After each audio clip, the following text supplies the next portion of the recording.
Okay, hello everyone. So this is Amitabh sir again with another video on this chapter of class 11 physics. So what we are going to study today is we are going to start with chapter number 9 today, right? And in this particular chapter, we are going to deal with mechanical properties of solid. ठीक है? So this entire class will be a bit bilingual. मैं यहाँ पे हिंदी का भी इस्तेमाल करूंगा and बीच बीच में मैं इसको इंग्लिश में भी थोड़ा सा करूंगा so that everyone gets benefited from this. Okay, so what am I going to do is I'll just show you this entire access chapter. I mean, it will be completely CBSE oriented, right? If you want me to discuss any other topics, please make sure you place your queries in the comment sections below. Right now, I think you can see a portion, right? This is the syllabus of 2023 2023 to 2022-24 का syllabus जो है यहाँ पे दिया गया है. And here you can see, sorry, it's not 20, it's 23 to 24. ठीक है. तो यहाँ पे यूनिट 8 में अगर आप देखोगे तो प्रॉपर्टीज ऑफ बल्क मैटर, यहाँ पे आपका चैप्टर 9 आता है. चैप्टर 9 पे क्या दिया गया है सिलेबस पे, you just look at this is mechanical properties of solid. What we are going to study here is we are going to study a little bit about elasticity. Then we are going to study about stress and strain relationship and Hooke's law. ये आज हम लोग इस चीज को cover करेंगे. Fine. Now, when I go into stress and strain relationship, you should know what is stress and what is strain, right? So that's the basic idea. तो यहाँ पे हम लोग उस चीज को करने जा रहे हैं. बहुत ही छोटा सा चैप्टर है, बहुत ही प्यारा सा चैप्टर है. We are going to deal with it. Any doubts, any queries, make sure you put it down in the comment section below. Right? Okay, चलिए तो शुरू करते हैं without any further ado. Right? तो इस चैप्टर को पढ़ने से पहले मैं सबसे पहला चीज मैं आप लोगों से डिस्कस करना चाहता हूँ वो है हमारा रिजिड बॉडी. ठीक है, रिजिड बॉडी क्या होता है. देखिए रिजिड बॉडी क्या होता है. सपोज फॉर एग्जांपल मेरे पास एक बॉडी, ठीक है, मेरे पास एक ऑब्जेक्ट है, क्यूब को मैंने पकड़ लिया. राइट, तो यहाँ पे मैंने क्यूब को पकड़ा हुआ है. And what am I doing here is I am now this cube it is made up of what. यहाँ पे बना हुआ है ये किस चीज से, एटम्स से बना हुआ है. Right, okay. Constituent particles, that means it is made up with atoms. Let's not से इट एज एटम्स, इसको हम लोग कंस्टिट्यूएंट पार्टिकल्स के नाम पे बोल देते हैं. ठीक है, let's name it as constituent particles. Okay, I hope this is completely fine, right? तो यहाँ पे आप अगर देखोगे तो जब भी मैं इसके ऊपर फोर्स अप्लाई करूँ, ठीक है, there are huge chances that ये बॉडी क्या हो सकता है, ये बॉडी थोड़ा सा डिफॉर्म हो सकता है. व्हेन आई से this body is getting deform, इसका मतलब क्या हो रहा है, इसका कॉन्स्टिट्यूएंट पार्टिकल्स राइट मूव हो रहा है अपनी जगह से. तो अभी अभी अभी क्या हो सकता है, यहाँ पे देखो, जब भी मैं इस बॉडी के ऊपर फोर्स अप्लाई कर रहा हूँ and this constituent particles remains unchanged. क्या बोला मैंने, remains unchanged. ध्यान से सुनो, all of you listen to this carefully. I have a body, right, and I'm applying some relative force, right? I'm applying some amount of force on this particular body. जब मैं इस body के ऊपर force apply कर रहा हूँ, at that point of time the particle, right, the constituent particles remains unchanged, right? That means whenever I'm applying force, the position of this constituent particles remains unchanged. तो ऐसे type of bodies को मैं क्या नाम से like identify करता हूँ, I call that particular body as a rigid body. Right, okay. तो ये होता है रिजिड बॉडी. अभी अगर चेंज हो जाए तो उसको क्या बोलेंगे, तो उस केस में भी कुछ और है. Right, I am coming to this. Okay, I am coming to this. Okay, तो उस पे जाने के पहले मैं आपको एक चीज समझा देता हूं. मैं आपको एक चीज समझाता हूं, उसको मैं बोलता हूं elastic limit. Before I go further, let me explain you this concept. Okay, what is that concept, elastic limit. अब ये इलास्टिक लिमिट क्या होता है, काफी इंपॉर्टेंट सा कॉन्सेप्ट है. Right, so you should understand. ठीक है, चलिए. तो इलास्टिक लिमिट क्या होता है, देखिए, मैं एक बॉडी के ऊपर फोर्स, रबर बैंड को ही पकड़ लीजिए. ठीक है, take example of a rubber band. ठीक है, सबके पास रबर बैंड होता है. ठीक है, बचपन में आपने इससे खेला भी है. राइट, बहुत लोगों को तंग भी किया हुआ है. Right, okay. So jokes apart, let's come to this thing. So elastic limit क्या है. सपोज मैं क्या कर रहा हूं, मैं एक रबर बैंड को ही पकड़ ले. ठीक है, आप एक रबर बैंड को ही पकड़ लो. Right, you stretch the rubber band. Right, you stretch the rubber band to a certain limit. आप एक लिमिट तक उसको स्ट्रेच कर. ठीक है, okay, you are stretching the rubber band to a certain limit. अभी आप उसको बियॉन्ड दिस लिमिट स्ट्रेच करोगे तो क्या हो जाएगा, ये रबर बैंड अपने ओरिजिनल पोजीशन पे जाके नहीं रुक पाएगा. राइट, तो वो जो लिमिट जो है, उस लिमिट को मैं क्या बोलता हूँ, इलास्टिक लिमिट. ठीक है, right. So what is elastic limit, elastic limit is the limit जहां पे मैं मैक्सिमम फोर्स अप्लाई करूं. राइट, जहां पे मैं मैक्सिमम फोर्स अप्लाई करूँ वो क्या करता है, वो अपने ओरिजिनल जगह पे आने की काबिलियत रखता है, राइट। उसको मैं बोलता हूँ, क्या बोलता हूँ, elastic limit, right. Okay, now let's come to our point. ठीक है, अभी ये चैप्टर जो है, ये जो mechanical properties of solid chapter जो है, it is entirely based on what, it is entirely based on something known as elasticity. ठीक है, तो मैं यहाँ पे क्या करूंगा, वीडियो को आप मैं थोड़ा सा वीडियो को पॉज करके मैं आपको इसका कुछ डेफिनेशंस में यहाँ पे मैं डिस्प्ले करता हूँ। ठीक है, ओके। तो अभी हम लोग डिस्कस करने जाएंगे ये इलास्टिक बॉडी क्या होता है और इलास्टिसिटी क्या होता है। ठीक है, चलिए। तो ये इलास्टिक बॉडी क्या होता है और इलास्टिसिटी क्या होता है, तो मैंने आपको समझाया था इलास्टिक लिमिट क्या होता है, राइट। तो यहाँ पे आप एक बार सोचिए, just think about it. Suppose for example I've got a body, right, and I am trying to apply some force on it. And what are my intentions actually? My intentions is, that means I need to change I need to change the shape and size of this particular body, right? Right, मुझे क्या करना है, मैं यहाँ पे force apply करके मैं क्या करने की क्या कोशिश कर रहा हूँ, I am trying to deform this particular body.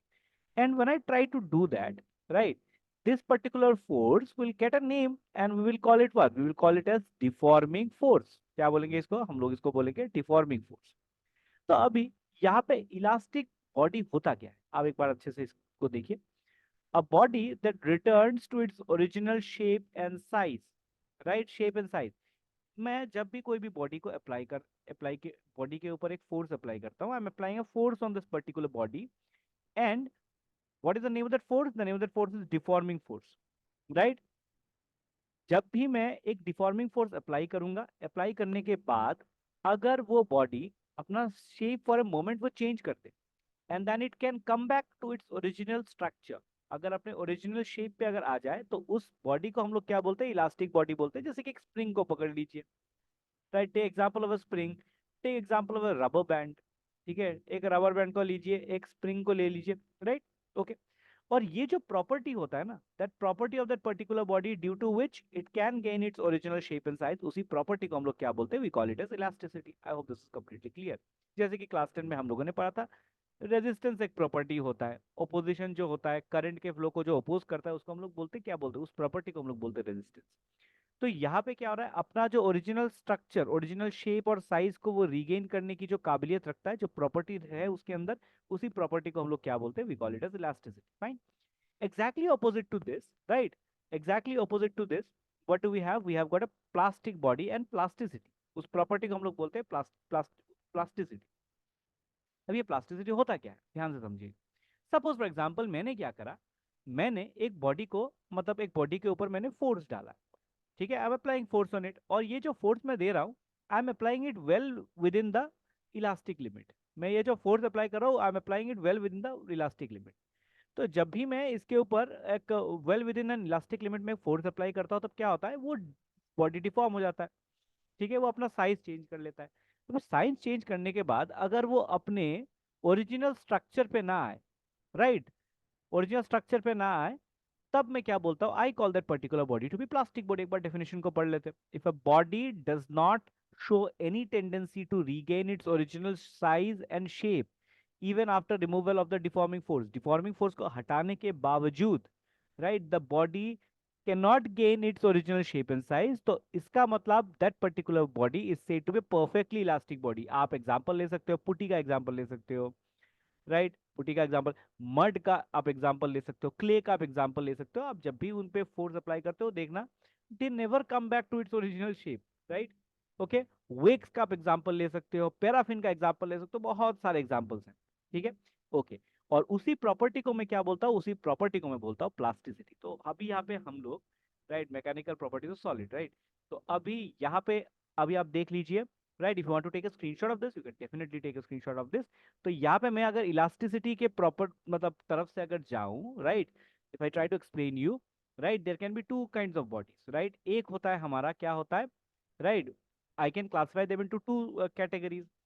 On first category, the constituent particles, constituent, if when I apply a force, constituent particles क्या हो सकते हैं, कॉन्स्टिट्यूएंट पार्टिकल्स दे में change their position, change positions मैंने लिख दिया यहाँ पे एक तरफ, और दूसरी तरफ मैं क्या लिखूंगा, this is constituent particles. Fine, okay. तो दूसरी तरफ आता है कि there is another one, constituent particles, and this time the constituent particles do not change, right? Do not change. तो यहाँ पे अगर आप देखोगे कांस्टेंट पार्टिकल्स जो अपना पोजीशन को चेंज करते हैं, दे can be of two categories, one is plastic and the other one is elastic. एक होता है प्लास्टिक और एक होता है इलास्टिक। और जो अपने कांस्टेंट पार्टिकल्स को चेंज नहीं करते, what do we call them? We call them as what? We call them as rigid body. तो अभी प्लास्टिक में क्या होता है? प्लास्टिक का मतलब होता है if they can come back to its original shape and size, if they can not come back to their original shape and size, we call them as plastic. If they come back to their original shape and size, what do we call them? We call them as elastic. I hope this is completely clear. चलिए बढ़िया। Okay. अभी हम लोग क्या करने जाएंगे?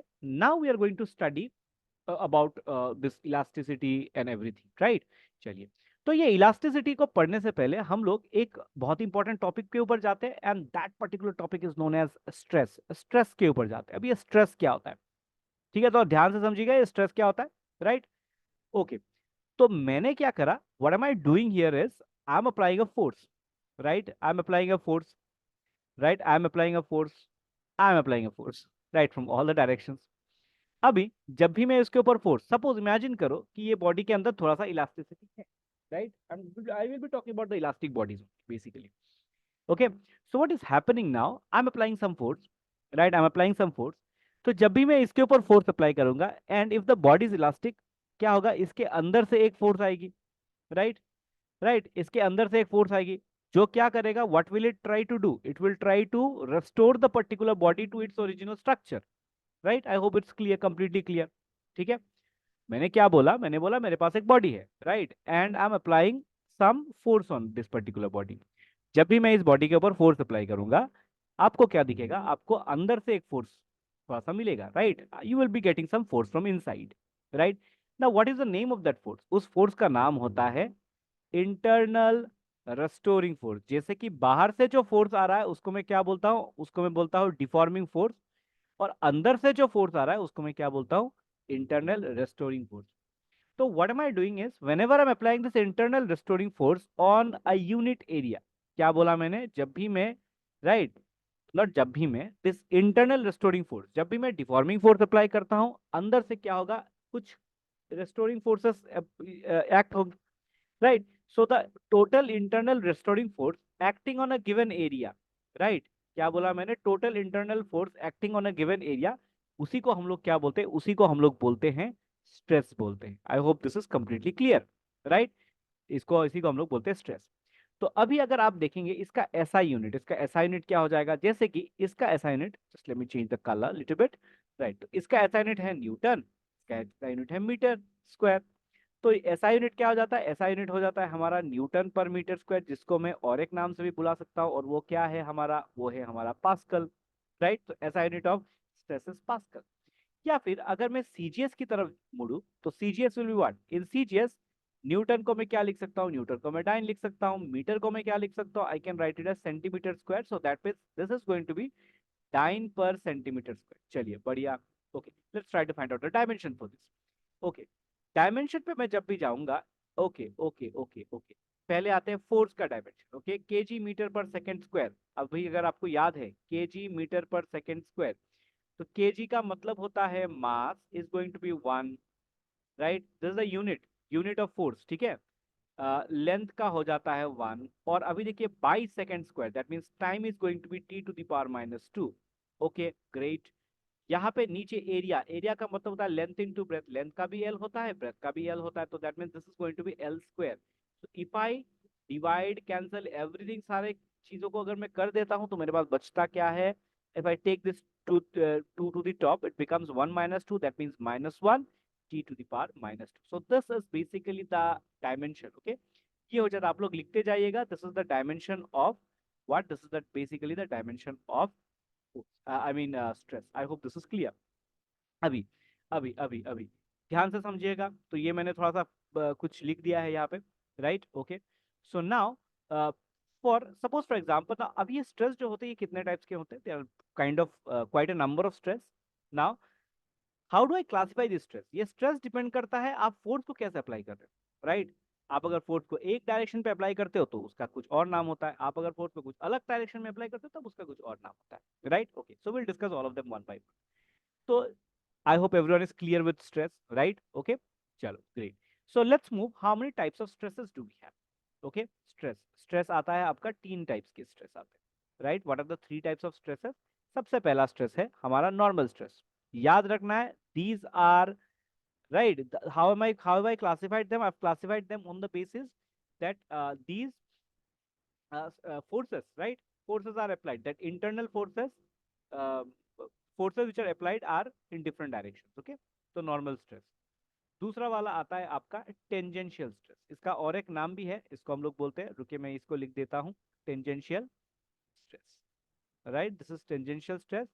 और मेरे पास और एक भी स्ट्रेस है, राइट? इसका और एक नाम होता है, इसको हम लोग अपने दूसरे नाम से भी हम लोग इसको बुला सकते हैं, and we call it as shearing stress, right? I hope this is clear. So we can also call it as shearing stress. Great. Then the third kind of stress that we have, what do we call it? We call it as hydraulic stress. ठीक है? Hydraulic, DRAULIC, hydraulic stress. बढ़िया। Okay, या फिर इसको मैं इस नाम से भी बुला सकता हूँ, इसको मैं बल्क स्ट्रेस भी कभी कभार बुला सकता हूँ, right? I also call it as bulk stress, right?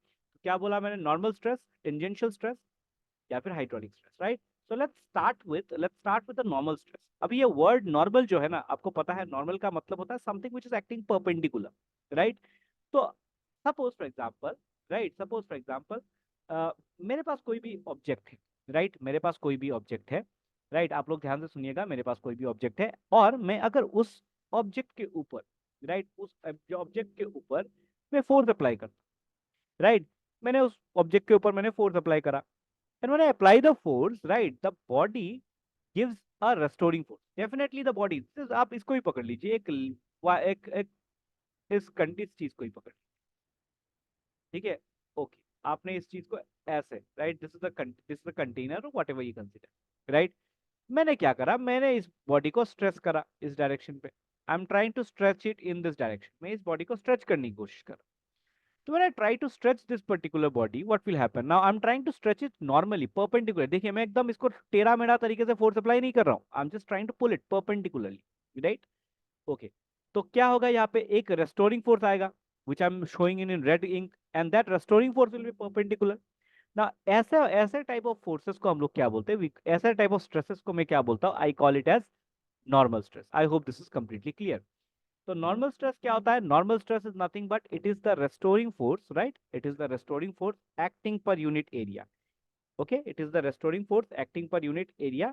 And remember one thing, that the force has to be perpendicular. तो मैं यहाँ पे छोटा सा हल्का सा मैं यहाँ पे लिख देता हूँ, right? What is this normal stress, right? What is this normal stress? Normal stress क्या होता है? मैं यहाँ पे लिख देता हूँ, right? Restoring force, restoring force per unit area, right? Per unit area, okay, uh, which acts perpendicular to the surface, which acts perpendicular to the surface of the body, ठीक है? So this is known as a normal stress. Okay, चलिए बढ़िया, अभी आगे बढ़ते हैं ना। How many types of normal stresses do we have? Okay, I'm going to take it a bit deeper now. अब ये नॉर्मल स्ट्रेस कितने टाइप्स के होते हैं? ये नॉर्मल स्ट्रेस जो होता है ना, ये 2 टाइप्स के होते हैं, ठीक है बेटा? तो ये नॉर्मल स्ट्रेस, सबसे पहला चीज जो पहला नॉर्मल फोर्स जो आता है, the first type of normal force, what do we call it? We call it as tensile stress. क्या बोलते हैं इसको हम लोग? Tensile stress. या फिर इसका और एक नाम भी होता है, we call it as longitudinal, ठीक है? तो what do we call it? We also call it as longitudinal stress, tensile stress या फिर लॉन्गिट्यूडिनल स्ट्रेस। ओके, एक हो गया। और दूसरा जो होता है, दूसरा होता है हमारा compressive stress, right? Compressive stress. देखिए मैं एक छोटा सा डायग्राम में ड्रॉ कर दूंगा, आपको पूरा क्लियर हो जाएगा, ठीक है? I am going to draw a diagram and you will be completely clear with it. याद रखना है, स्ट्रेस का फॉर्मूला कुछ भी हो, स्ट्रेस का फॉर्मूला होता है force upon area, right? Okay, अब यहाँ पे ध्यान से देखिएगा। तो मेरे पास suppose for example I got a क्या भी आप बोल रहे हो इसको, एक मेरे पास एक particular object, right? Okay, tensile stress. Now, what am I doing? I'm applying force, right, मैं जो फोर्स अप्लाई कर रहा हूँ, I am applying the force in this direction, okay. Now when I apply force in this direction, remember it has to be perpendicular. जब भी मैं force को इस डायरेक्शन में अप्लाई करूंगा तो क्या हो जाएगा, the length of this particular body might increase, ठीक है, the length of this particular body might increase, थोड़ा सा हल्का सा बढ़ जाएगा इस बॉडी का लेंथ, ठीक है। तो यहाँ पे मैंने इस नए बॉडी को मैंने ड्रॉ कर दिया, okay. The length, initially the length was L, but now what will happen, the length is not L anymore, it will become L plus delta L, कुछ ऐसा हो जाएगा। तो what is happening, there is a stress acting on this particular body, right, there is a stress acting on this particular body, उसी stress को मैं क्या बोलता हूँ, I call it as tensile stress। I hope this is completely clear। चलिए बढ़िया। then let me come to compressive stress। मेरे पास एक body है which is this much, which is this long, ठीक है, मेरे पास एक body है which is this long, ठीक है, मेरे पास एक body है which is this, fine। अभी मैं क्या कर रहा हूँ, what am I doing is I am applying force in this direction. मैं यहाँ पे इस डायरेक्शन पे मैं फोर्स अप्लाई कर रहा हूँ, and what is happening, definitely it's a no brainer thing. यहाँ पे क्या हो जाएगा, ये बॉडी का जो साइज है ना, तो हल्का सा थोड़ा छोटा हो जाएगा, but it will be in a perpendicular direction, right. Initially the length was L and now the length is L minus delta L. So here also, यहाँ पे भी एक स्ट्रेस अप्लाई हो रहा है, right, and this kind of stress is known as what, it's known as compressive stress. I pretty clear to you, I tried my best to explain it to you in a very shorter way, ठीक है, okay great. अभी आते हैं, तो this is known as tensile stress. Now let's come to the next one, that is my tangential stress. काफी important term है tangential stress, क्या होता है, थोड़ा सा ध्यान से समझिएगा टेंजेंशियल स्ट्रेस क्या होता है, ओके। तो टेंजेंशियल स्ट्रेस क्या होता है, मैं यहाँ पे एक डिफॉर्मिंग फोर्स अप्लाई कर रहा हूँ, ठीक है, okay. So I hope this was clear, right, यहाँ पे आपका ये चीज हो गया क्लियर। मैं थोड़ा सा हल्का सा हट जाता हूँ, right, from my position, so that I can explain you what is a tangential stress, ठीक है। चलिए, तो यहाँ पे मैं एक हेडर दे देता हूँ, right? Yeah. So now we are going to study the second type, and that is my tangential stress, right? I'm trying to keep the class a bit more natural, right? Okay. या फिर इसका और एक नाम होता है, इसको हम लोग बोलते हैं shearing stress, shearing, ठीक है, तो इसको हम लोग बोलते हैं shearing stress। चलिए, तो what is this tangential stress और shearing stress? Let me tell you. तो अभी यहाँ पे ध्यान से देखिएगा, यहाँ पे ध्यान से देखिएगा, मेरे पास सपोज मेरे पास एक क्यूबॉइड, एक क्यूब को पकड़ लीजिए, चलिए एक क्यूब को मैं यहाँ पे ड्रॉ कर लेता हूँ, ठीक है, फटाफट से क्यूब को ही ड्रॉ कर लेता हूँ, ठीक है, मिनट, यहाँ पे मैं इस एक क्यूबॉइड को मैं ड्रॉ कर लेता हूँ।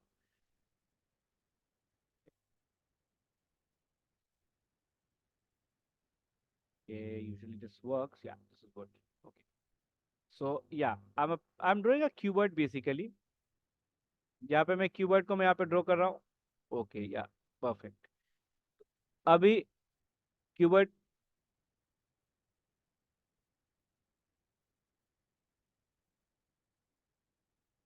ओके, तो यहाँ पे क्यूबॉइड को मैंने ड्रॉ करा, right, I've drawn this cuboid, okay। Now try to understand this thing, what am I doing in this particular cases, मैं यहाँ पे फोर्स को जो अप्लाई करूंगा ना, मैं यहाँ पे डिफॉर्मिंग फोर्स है ना, apply the deforming force, I will be applying it tangentially. When I say I am applying it tangentially, that means I will be applying the force along the surface, okay. तो मैं इसको इस direction पे apply करूंगा, I am going to apply it along the surface. When I applied along the surface, तब क्या हो जाएगा, ये body, there might be a possibility कि ये बॉडी जो है हल्का सा थोड़ा सा इस डायरेक्शन पे शिफ्ट हो जाएगा, ओके, हल्का सा इस डायरेक्शन में वो शिफ्ट हो जाएगा, राइट, हल्का सा इस डायरेक्शन में शिफ्ट हो जाएगा, just look at this, right, just look at this, okay, this is the way in which the force the body might get displaced, fine, I hope this clear to all of, सबको समझ में आ गया होगा। मैं figure को complete कर देता हूँ, ठीक है, थोड़ा सा टाइम टेकिंग है, बट या please bear with me, yes, okay, हाँ। तो यहाँ पे हो जाता है हमारा पूरा, ये देखो फिगर जो है कुछ ऐसा बन जाएगा। अभी जब भी मैं ये टेंजेंशियली मैं फोर्स को अप्लाई करूंगा, everything see, just look at this red part, right, will understand, ठीक है, थोड़ा सा यहाँ पर, ओके।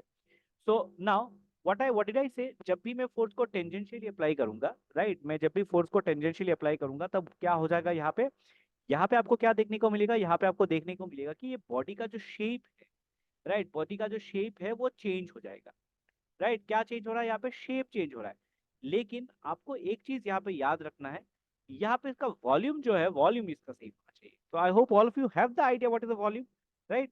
तो यहाँ पे मैंने क्या बोला, आई am applying a force, tangential to the surface, and what is happening, the shape is changing but the volume is constant, right? Volume constant रह रहा है, तो ऐसा टाइप ऑफ स्ट्रेसेस को मैं क्या बोलता हूँ, we call it as a tangential stress, right? देखिए यहाँ पे थीटा एंगल से मतलब वो चीज हट गया है, इसी को हम लोग बोलते हैं टेंजेंशियल स्ट्रेस। आते हैं हम लोग अगले पार्ट पे, राइट? आते हैं हम लोग अगले पार्ट पे, and that is what, that is my hydraulic stress. Hydraulic stress क्या होता है, चलिए, hydraulic stress, another kind of stress. Okay, I'm going to write this down over here. Hydraulic stress. इसका भी और एक नाम है, and we call it as what? We call it as bulk stress. Right, bulk stress. ठीक है, सारे के सारे ऐसे ही हैं। तो यहाँ पे इमेजिन कीजिए मेरे पास एक बॉडी है, राइट? मेरे पास एक बॉडी है, राइट? मेरे पास एक बॉडी है, and what am I trying to do to this particular body? I'm trying to apply force in all the from all the directions. When I apply force from all the directions, what might happen? What might happen is that this particular body, right? This particular body, there might be a change in the volume of this particular body का जो volume है ना, हल्का सा थोड़ा सा change हो जाएगा, right? वो body का जो volume है हल्का सा थोड़ा सा, ये circle थोड़ा सा shift हो चुका है, shifted little bit. Okay, ये body का जो volume है ये थोड़ा सा change हो जाएगा, कम हो जाएगा, maybe, right? Okay. तो these kind of stress, यहाँ पे भी एक stress develop हो रहा है, so these kind of stress, corresponding stress is known as hydraulic stress. That means if a body is subjected to a uniform force from all the sides, then the corresponding stress, right, which is getting developed over here, is known as hydraulic stress. Remember one thing, in a hydraulic stress, what is happening, the volume is changing, it's not constant. Volume जो है वो change हो रहा है, but the shape, right, I mean the geometrical shape, ये चीज याद रखना है, that means the geometrical shape remains same. तो I hope you are clear with the three types of stresses that we have studied. ठीक है, तीन type of stresses तो आपको समझ में आ गया क्या क्या टाइप के स्ट्रेसेस हैं, राइट? चलिए आगे बढ़ते हैं with our next part, right? तो मैं हल्का सा एक बार समराइज कर लेता हूँ क्या क्या चीज हम लोग, मैंने तो आपको बताया है। सबसे पहले मैंने आपको बताया था स्ट्रेस के बारे में, स्ट्रेस तीन टाइप्स के होते हैं, the first one is normal stress, the second one is tangential stress, and the third one is hydraulic stress.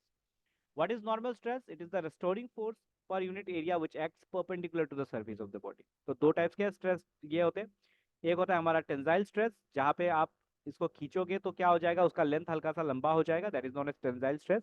Compressive stress ठीक इसका ऑपोजिट होता है, आप चीज को कंप्रेस करने की कोशिश कर रहे हो, the length of the particular body becomes small.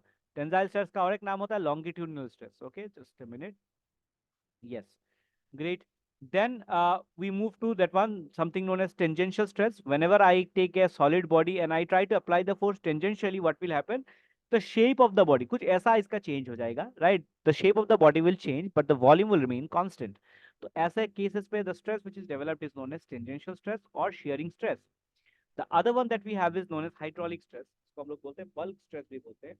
Now what is happening in the situation is, यहाँ पे क्या हो रहा है, मैं बॉडी को हर डायरेक्शन से मेरे बॉडी पे फोर्स अप्लाई करने की कोशिश कर रहा हूँ, राइट? तो whenever I apply force from all the directions, what will happen, the volume of the body will change, definitely it will change, but the shape of the body, geometrical shape and size of the body will remain the same. तो ऐसे type of stresses को हम लोग बोलते हैं hydraulic stress. चलिए आते हैं हम लोग अभी नेक्स्ट पार्ट पे, and the next part that we have is nothing but it's known as strain. ठीक है, तो जस्ट अ सेकंड। ओके, तो आते हैं हम लोग strain. So for each and every stresses that we have got a we have got a corresponding strain. Okay, ये strain क्या होता है, देखिए ध्यान से समझा, strain जो होता है ना एक रेशियो होता है बेसिकली। ठीक है, strain जो होता है एक रेशियो होता है, किस चीज का रेशियो होता है? Change bye original, right? It is the ratio between change and origin, मतलब ओरिजिनली कितना था, राइट, उसमें से चेंज कितना हुआ है, basically that. And what is the thing? It's nothing but change in configuration. ठीक है, it is nothing but it is the ratio of the change in configuration to the original configuration. अभी इसको हम लोग अलग अलग टाइप्स पे समझेंगे, जैसे कि there were three types of strain, right? There were three types of stress. So basically with the three types of stresses we have got three types of strain as well. तो अब ये तीन types के strain क्या क्या है उसको हम लोग एक दफा पढ़ लेते हैं। चलिए, तो सबसे पहला स्ट्रेन जो आता है वो होता है आपका लॉन्गिट्यूडिनल स्ट्रेन। चलिए, लॉन्गिट्यूडिनल स्ट्रेन, अभी आप समझ लोगे इसको, लॉन्गिट्यूडिनल स्ट्रेन क्या होता है। पहले यहाँ पे देख लेते हैं। ये जो है ना, ये एक रेशियो है, तो इसका ना कोई यूनिट नहीं होता है। It does not have any unit, right. It will not have any dimension also. इसका कोई यूनिट भी नहीं होगा, जैसे कि स्ट्रेस का कुछ यूनिट था, स्ट्रेस का कुछ डायमेंशन था, but this one will have no unit and it will have no dimension. ठीक है, कोई यूनिट नहीं है, कोई डायमेंशन। ओके, आते हैं लॉन्गिट्यूडिनल स्ट्रेन पे। देखिए लॉन्गिट्यूडिनल स्ट्रेन क्या होता है। मेरे पास एक बॉडी है, राइट। मेरे पास एक बॉडी है, मैंने इस बॉडी को यहाँ पे मैंने बॉडी को ड्रॉ करा, राइट। मैंने बॉडी को यहाँ पे ड्रॉ करा। ओके, चलिए अभी बॉडी को मैं बॉडी का एक्चुअल लेंथ क्या है, बॉडी का एक्चुअल लेंथ है एल। जब मैं बॉडी को हल्का सा खींचूंगा तो क्या हो जाएगा, बॉडी हल्का सा थोड़ा लंबा हो जाएगा, राइट। हल्का सा थोड़ा सा लंबा हो गया। अब इसका लेंथ, लंबाई जो है, it increase by delta L, right. So what is the longitudinal strain here now? Right? What is the longitudinal strain here? Longitudinal strain को मैं यहाँ पे LS लिख रहा हूँ। Longitudinal strain को मैं लिख सकता हूँ, और change in configuration, that means delta L by original. Original कितना है? Original था L. So I can write it like this. I hope this was clear. ठीक है, आते हैं अभी हम लोग वॉल्यूमेट्रिक स्ट्रेन पे आते हैं। चलिए दूसरा वाला है हमारा वॉल्यूमेट्रिक स्ट्रेन। ठीक है, वॉल्यूमेट्रिक स्ट्रेन। ठीक है, वॉल्यूमेट्रिक स्ट्रेन क्या होता है, वॉल्यूमेट्रिक स्ट्रेन क्या होता है, बहुत इजी टॉपिक है, आप एकदम रिलैक्स होके पढ़िए इसको। ठीक है, तो मेरे पास एक बॉडी है, राइट। मेरे पास एक बॉडी है, कुछ ऐसा है। अभी क्या हो गया, ये बॉडी जो है ना थोड़ा सा हल्का सा बड़ा हो गया। ठीक है, ये हल्का सा ये बड़ा हो गया, ये body. Look at this body जो है थोड़ा सा बड़ा हो गया। फाइन, ओके, चलिए ये बड़ा हो गया ये बॉडी।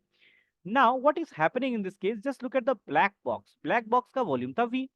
अभी ये जो रेड बॉक्स है, ये उसका वॉल्यूम तो बड़ा हो गया। How did it become big? By applying stress on it, right. इसका वॉल्यूम जो है, सपोज फॉर एग्जांपल ये आ गया V प्लस डेल्टा V। तो यहाँ पे जो वॉल्यूमेट्रिक स्ट्रेन का फॉर्मूला होगा क्या होगा, चेंज बाय ओरिजिन। चेंज कितने का हुआ, delta V। And what is the original, the original. So this is how volumetric strain basically is. Okay, I hope this was completely clear. Okay, and then we come to the third type of strain. Third type of strain क्या था, एक ही मेरा बचा है, sharing, right. तो उसी को हम लोग ये पढ़ेंगे। तो यहाँ पे आ जाता है हमारा शेयरिंग स्ट्रेन। इसको हम लोग शेयरिंग ही नहीं बोलेंगे। आप लोग एक बार गेस कीजिए, वीडियो को पॉज करके एक बार गेस कीजिए, शेयरिंग स्ट्रेन का दूसरा नाम क्या हो सकता है, right. Yes, if you guessed it right, congratulations. If you did not, please work hard. Okay, तो शेयरिंग स्ट्रेन का और एक नाम हो सकता है टेंजेंशियल स्ट्रेन। ठीक है, तो टेंजेंशियल स्ट्रेन हम लोग इसको बोलेंगे। तो टेंजेंशियल स्ट्रेन क्या होता है, टेंजेंशियल स्ट्रेन क्या होता है, एक बार अच्छे से देख लीजिएगा। Suppose like I give you an example, मैं एक काम करता हूँ, वो पुराने वाले डायग्राम पे ही चला जाता हूँ। ठीक है, टेंजेंशियल स्ट्रेस वाले डायग्राम पे। Yes, this is the case where I am going to study the tangential strain. चलिए थोड़ा सा हल्का सा जूम कर लेते हैं। Now just look at this. Suppose for example what have I done, यहाँ पे हम लोगों ने किया क्या था एक्चुअली, इसका जो लेंथ था, ओरिजिनल लेंथ जो था, right, it's a cube, right, इसका original just a minute, okay. So the original length of this particular body was delta L, right, was I mean L, right, it's a cube. अभी सोचिए, when I applied the tangential force, what happens, it increased by delta L, right, इतने का change हुआ। तो यहाँ पे जो change हो रहा है, this change is actually given by this angle theta, right, okay. So what is the shearing strain? Shearing strain is nothing but it is defined as the angle, right, and that angle should be in radian, okay, remember, through which a plane, right, perpendicular to the surface, right. So this is the plane, okay, this is the plane, right. I'm just going to highlight this, right. I'm going to highlight it. This is the plane that we are talking about. ये जो green color का जो plane है, right, this is the plane that what that actually turned under the effect of the tangential force, right, जो tangential force के effect पे उसने अपने आप को turn कर दिया, right. So the angle, so what is the angle, by the way, the angle is theta. Now you already know these angles are going to be very small, so you already know for small angles theta is equals to 10 theta, right. What is will be the value of 10 theta? If you look for this, it will be delta L by L again. So this is another type of strain, and what do we call it? We call it as shearing strain or tangential strain. I hope this is completely clear. ठीक है, अभी ये सारे stress को मैंने समझा दिया है, मैंने आपको स्ट्रेन भी समझा दिया है। तो क्या क्या हम लोगों ने पढ़ा, फटाफट से एक बार रिवाइज कर लेते हैं। ठीक है, लास्ट में जाके रिवाइज करेंगे। चलिए अभी छोड़िए। Okay, so based on the stress and strain we have got a law actually. ठीक है, और उस लॉ का नाम होता है हुक्स लॉ। अब ये हुक Hooke's law जो है, it was given by very famous English physicist, and his name was Robert Hooke. Sir Robert Hooke, right? So what did Sir Robert Hooke do? Right? Uh, he observed something, and based on that observation, what did he do? He formulated this law. And what does this law tells us? बहुत ही simple सा law है, but very important law.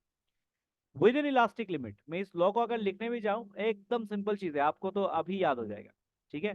तो within the elastic limit, within elastic limit, याद रखना है, stress is directly proportional to strain. Stress जो होता है, it is directly proportional to strain. To remove this proportionality sign, what do we do actually? We use a constant, and the constant is E, and then I've written it here, right? Okay, या फिर मैं इसको ऐसे भी लिख सकता हूँ, E equals to stress upon strain. ये चीज हमेशा याद रखना है। This E, what do we call it? This E is a constant, and we call it as, क्या बोलते हैं इसको? We call it as modulus of elasticity. Modulus of elasticity, okay? We call, what do we call it? We call it as modulus of elasticity. तो एक body कितना elastic है, it is calculated by this modulus, okay? इसको हम लोग कभी कभार इस नाम से भी जानते हैं, we call it as coefficient of elasticity. याद रखना है, ये वर्ड टर्म जो है कोएफिशिएंट, कोएफिशिएंट का मतलब ही होता है कोई भी चीज, जैसे कि रिफ्रैक्शन, रिफ्रैक्शन को मेजर करने के लिए, एक रिफ्रैक्शन कितना हो रहा है, how do I measure it? I measure it using refractive index. So refractive index is a kind of coefficient. तो ऐसे करके ये मॉडुलस ऑफ इलास्टिसिटी जो है वो मेजर करता है एक बॉडी कितना इलास्टिक है, right? So based on that, okay? तो जैसे कि हमारे पास तीन स्ट्रेस थे, तीन स्ट्रेन थे, right? You already know about this. I've got stresses, and these stresses, they had their corresponding strains, and now these strains, right, these stress and strain वालों के पास उनका अलग अलग मॉडुलस ऑफ इलास्टिसिटी होता है, राइट? तो अभी एक एक करके सबको पढ़ेंगे, राइट? एक एक करके सबको पढ़ेंगे। सबसे पहला चीज, we have, there can be three kinds of this one modulus of rigidity. What are the three modulus of rigidity? सबसे पहला है हमारा यंग्स मॉडुलस ऑफ रिजिडिटी। इसको मैं डिस्कस करूंगा, किसके लिए क्या है वो मैं बताऊंगा आपको। सेकंड वाला क्या था? सेकंड वाला होता है हमारा bulk modulus, right? Bulk modulus. और तीसरा वाला क्या है? हमारा शियर मॉडुलस, ठीक है? तो there are three kinds of modulus of elasticity which we are going to study in the next video, right? Young's modulus, bulk modulus and shear modulus. फटाफट से रिवाइज कर लेते हैं what we have studied in this particular chapter, okay? I am going to be very quick, तो ध्यान से सुनिएगा, ठीक है? First of all, what I have done is I have classified the body into the categories. First of all, it was rigid body. I explained you what is a rigid body. I explained you what is an elastic body, right? I explained you what is an elastic body. And then what did I do? I explained you a plastic body, right? और उनके respective properties मैंने आपको समझा दिए थे क्या था। Fine, okay. Then we came to something known as stress. अभी stress में आपने क्या पढ़ा था? स्ट्रेस में सबसे पहले आपने क्या, किस चीज को पढ़ा था? तीन टाइप्स के स्ट्रेसेस होते हैं। सबसे पहला स्ट्रेस जो होता है उसको हम लोग क्या बोलते हैं? उसको हम लोग बोलते हैं नॉर्मल स्ट्रेस, राइट? आपको पता है नॉर्मल स्ट्रेस क्या होता है? We call it as normal stress, okay? दूसरा वाला जो था उसको हम लोग क्या बोलते हैं? Tangential stress. टेंजेंशियल स्ट्रेस का और एक नाम था, हाँ, टेंजेंशियल स्ट्रेस, उसका और एक नाम क्या था? उसका नाम था, और एक नाम था शियरिंग स्ट्रेस, शियरिंग स्ट्रेस। और तीसरा वाला जो फोर्स था, तीसरा वाला फोर्स क्या था? तीसरा वाला का नाम था hydraulic stress, right? Hydraulic stress, fine. तो these are the three types of stresses, fine, okay. उसके बाद normal stress, they can be of two types. एक होता है हमारा क्या था? एक होता है हमारा टेंसाइल, और दूसरा वाला क्या था? दूसरा वाला compressive, fine, okay. Then we move to strain. What is strain by the way? अभी all these corresponding stresses, they had their corresponding strains, right? जैसे कि whenever we apply this normal stress, जब भी normal stress होता है तो उस strain को हम लोग क्या बोलते हैं? We call it as longitudinal strain, longitudinal strain, right? उसको हम लोग बोलते हैं longitudinal strain, right? Okay, whenever there is a tangential stress, उसको हम लोग बोलते हैं shear strain, right? और हाइड्रोलिक स्ट्रेस के केस में उसको हम लोग बल्क स्ट्रेस भी बोलते थे, इसका और एक इसका कॉरेस्पॉन्डिंग स्ट्रेन क्या होता है, वॉल्यूमेट्रिक स्ट्रेन। वॉल्यूमेट्रिक स्ट्रेन या फिर इसको हम लोग बल्क स्ट्रेन भी बोल सकते हैं, जो भी हो, वॉल्यूमेट्रिक स्ट्रेन। नाउ उसके बाद हम लोगों ने पढ़ा था हुक्स लॉ। मैंने बीच में आपको समझा दिया था हुक्स लॉ क्या होता है। बहुत ही इंपॉर्टेंट सा लॉ था, बहुत ही प्यारा सा लॉ है, छोटा सा लॉ था। And these laws they have got there, these law actually give us something known as modulus of elasticity, which actually tells us how modulus is something, how much elastic is something, right, modulus of elasticity. अभी इनका एक corresponding ये होता है, longitudinal strain के time पे जो इलास्ट modulus use होता है उसको हम लोग बोलते हैं Young's modulus. We are going to discuss this in the next video, right, okay. और उसके बाद शेयरिंग स्ट्रेन के केस पे हम लोग क्या यूज करते हैं, हम लोग शेयर मॉडुलस यूज करते हैं, use something known as shear modulus. इसका और एक नाम होता है, इसको हम लोग बोलते हैं मॉडुलस ऑफ रिजिडिटी भी कभी कभार बोलते हैं। And then in case of volumetric strain we have something known as bulk. तो बाकी सब चीजों को हम लोग अच्छे से पढ़ेंगे, राइट। तो इतना सा ही था in this video. I hope you like this video, right. If you have any doubts and queries, make sure you put this down in the comment section. Thank you everyone. Have a wonderful evening ahead. Yes, good night.